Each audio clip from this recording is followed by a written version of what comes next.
Good evening, ladies and gentlemen.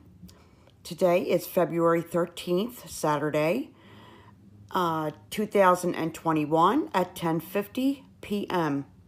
I'm going to read from Revelation chapter 14, verse 14, called The Harvest of the Earth. I looked, and there before me was a white cloud, and seated on the cloud was one like the Son of Man, with a crown of gold on his head and a sharp sickle in his hand. Then another angel came out of the temple and called in a loud voice to him who was sitting on the cloud, "Take your sickle and reap, because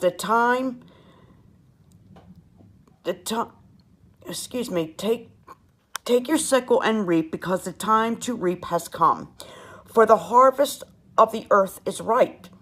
So he who was seated on the cloud swung his sickle over the earth, and the earth was harvested. Another angel came out of the temple in heaven, and he too had a sharp sickle.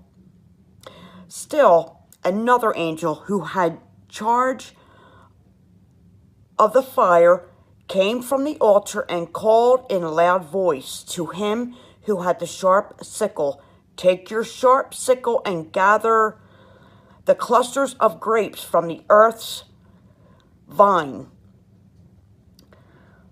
because its grapes are ripe." The angel swung his sickle on the earth, gathered its grapes, and threw them into the great winepress of God's wrath. They were trampled in the winepress outside the city, and blood flowed out of the press, rising as high as the horses' bridles, for a distance of 1,600 stadia. And that concludes this message. If you don't know Jesus as your Savior, I suggest you get right with him now and say the sinner's prayer and be ye born again into his kingdom. He's on his way. Thank you and take care, and God bless. Shalom, shalom.